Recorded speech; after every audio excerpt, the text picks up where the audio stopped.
Good morning, Tigers, and welcome to WLHS Action News. I'm Amber Stroud. And I'm Alexis Caldwell. Today is February 15th, 2018. To start our morning, please pause for a moment of silence.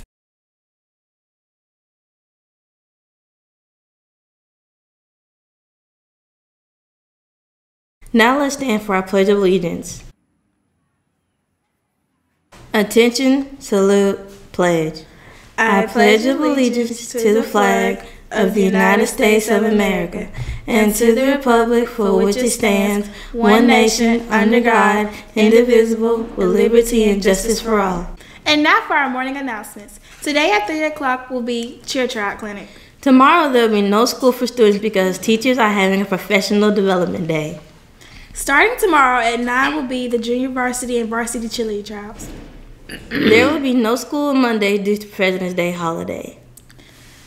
To remind students about the appropriate way to check out, Principal Howard talked to us about the checkout rule. Well, first and foremost, we would like for no one to check out. If you go back to our, the state just released our grade, and we had a good grade, but checkouts and absence was one of our main focus, has to be one of our main focal points because we have too many students checking in, checking out, too many students with excused or unexcused absence. So we want everyone to be at school and stay from 7:30 up until 3:05. And for safety reasons, I can't do that. So what we had to do, because I don't know everybody, so what we had to do was no checkouts, which is a policy, after 2:30. And you can no longer call to the school to say, well, my child needs to check out, has to go to the dentist, I'm at work or what have you, because it's really a safety concern. So we just ask that everyone, first and foremost, come to school every day, try no checkouts. I know you have doctor appointments, dental appointments and such, but we want everyone to be at school every day and limit the checkout. The elementary book fair came to Luverne. This was the second book fair of the year, and students were able to buy books, posters, pencils, and other fun items. The money raised by the book fair will be used to purchase items for the library, such as accelerated reader prizes, supplies for library makerspace, activities, and new books. The elementary book fair started on February 2nd and ended on February 8th. Cheerleading trials are coming up for the 2018-2019 squad. Trials include 2-day clinic, mock trials where cheerleaders participate in a practice run, and then official tryouts. The candidates must learn to dance, cheer, and to chant. They will be judged on their own individual cheer and jumps. Ms. MEDEIROS tells us about the tryouts. Tryout for cheerleading, you have to come to cheer clinic, learn the cheer, chant, and dance. And then on tryout day, which will be that Friday, you will have to perform the cheer, chant, and dance as a group within your own 3 to 4 member tryout group, and then perform an individual cheer and individual jumps, including a toe touch and a herky or a hurdler. The trials will be tomorrow. And now for a look inside the classroom. 8th grade students created and published several books this year. The students behind the books tell us about the process. Well, Miss Bird just thought it probably would be a good exercise for us to, like, grammar skills, use our imagination a little bit, just get some writing. It took about a month. We had time to come up with our book and our title and where everything was going to go, but we also had to have about a week to have each 10 pages done.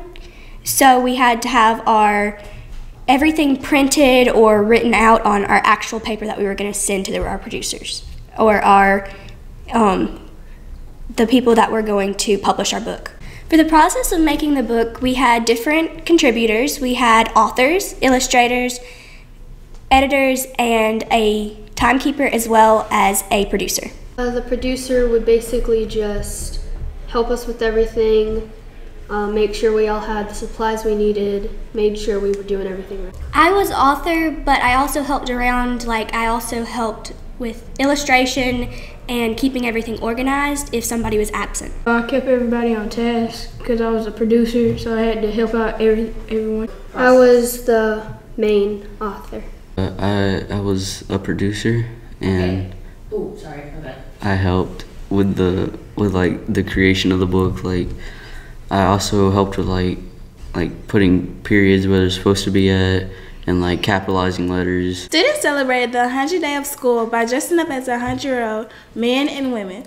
The kindergartners dressed up like they think they would look when they turn 100. Principal Howard also took pictures with the kids who dressed up. Juniors learned about banking and financial advice when a board member came and spoke to them. Board member Steve Sanders came and taught the students about handling their finances.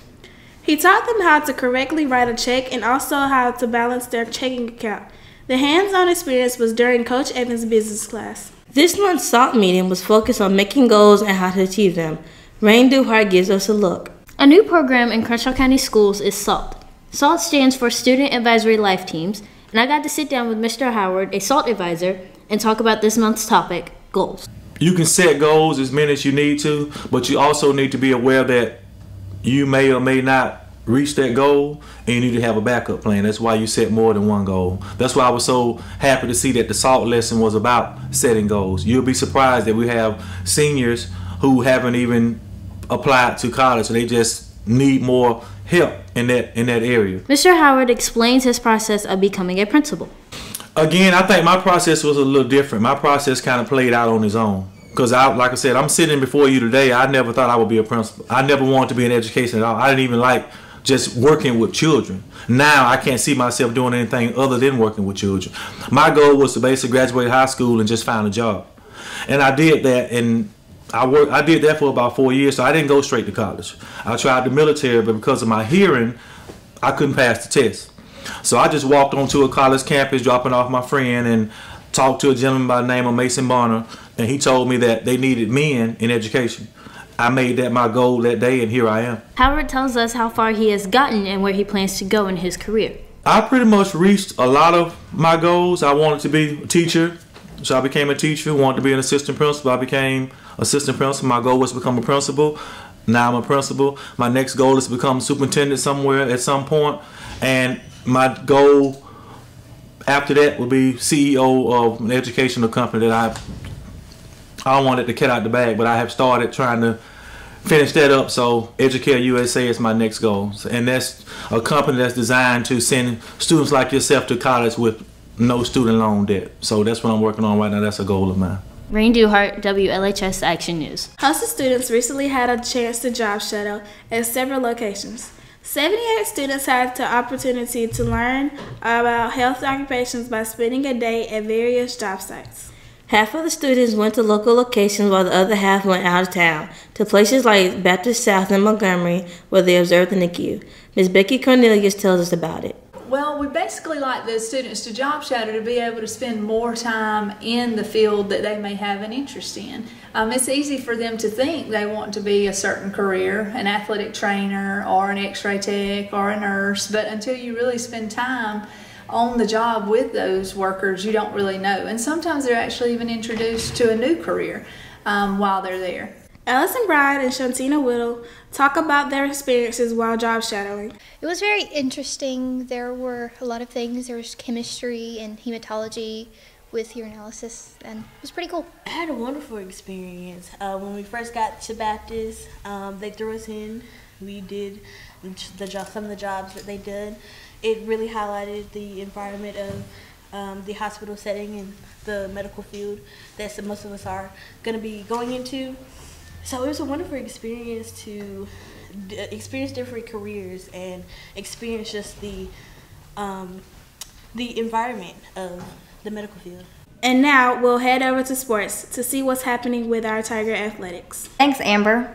I'm KIARA LOFLIN. And I'm Kyla King. The boys and girls basketball teams have just finished up a tournament this past weekend. Connor Morrow gives us a look on how the teams have been doing. The basketball season just came to a close following the area tournament. Coach Dorsey gives us his opinion on the season. I thought the season went well for the most part. Sure, we was disappointed in some of the losses that we felt like we should have had, but I know we was a better team at the end than we were at the beginning. That's what you always try to do, be improving, and I thought that's what we did. He talks about the high points of the season. Just high points I thought was the guys realizing some of the success they had and the opportunity that ahead of them, and You know, we beat some big schools. One of the ones was like T.R. Miller, when I know we came back from being almost like 18 down at half. We came back and beat them. And I think they realized when we put it all together how special a team we can be. And, you know, I think they definitely excited about looking forward for years to come. Dorsey lists a few of the standouts of the season. We had different ones on different nights. I think Sir Tyler Wilson played pretty well at times. Tay Brantley played his part real good at times. Toward the end, Daniel Means played well. You know, in just different games, Caleb Brooks, all of them played well. Bubba played good. Kershawn had a good shooting nights at times, and you know, Keyshawn, all of them played well at times. So, but we just need to get a consistency so I can have a certain go-to guy. Connor Morrow, WLHS Action News. The senior members of the basketball team just celebrated their last home game. Tony Fain gives us a look at the senior night. Senior night is the seniors' last home game. They get a rose for their hard work. I talked to Zakayla Tillis and Latavius Forbes. Tillis tells us how she felt about senior night. Senior night was a very emotional time for us seniors, well, most of us, and it was great, but you know, we're just gonna step into this new journey. It's very sad. Forbes tells us how he felt about his season. It was a good season. I had fun. We had our ups and our downs, but it was a good season. Tillis tells us how emotional senior night was. Senior night was emotional because that was our last home game, like our last game in high school. Like nothing compares to that. Like college and other things that is gonna be similar, but it's not gonna be like high school with your friends and stuff like that. Tony Fang, WLHS Action News. Senior night is the last home game of the regular season. The softball and baseball teams are currently preparing for their first games. They have been practicing for the upcoming season by working out, throwing, and hitting. The softball team's first game is the 20th, and the baseball team's first game is the 19th. That's all for Tiger Athletics. Now to Rain for our weather. Thanks, Kiki. I'm Rain Duhart. Let's take a look at our weather for the weekend. Today's high will be 79 and a low of 63. So we are starting to see some spring weather coming into our area. Friday's high will be 79 with a low of 57. There will be a 10% chance of rain, so hopefully that rain will stay away and students can enjoy their day off from school. Saturday's high will be a 71 with a low of 56. This will be a little cooler weather from Friday, and there's a 30% chance of rain, so you may want to keep an umbrella with you. Sunday's high will be 73 and a low of 59. It'll be a cloudy day on Sunday with a 50% chance of rain. And that was a look at your weather. Now back to you, Amber. Thanks, Rain. Before we go, we want to recognize our February birthdays. Happy birthday to Kylie White and James Lowry Jr. on February 17th. On February the 18th, happy birthday to Mackenzie Daniel and Tariana Knighton. Happy birthday on February 19th to Trevion Oliver. Happy birthday to Madison McDougal and Miss Coker on February the 20th. On February 21st, happy birthday to John Taylor. Happy birthday on February the 22nd to Cameron Mitchell and Xavier McMillan.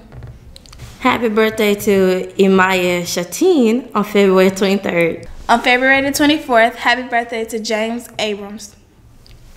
Happy birthday on February 26th to Tyler Wilson, Bubba Gandy, and Miss Alza Brooks. And happy birthday to Dakota Rhodes on February the 29th. And that's all we have for today. From the entire WLHS Action News team in Luverne, I'm Amber Stroud. And I'm Alexis Caldwell. Thanks for watching. And have a great day.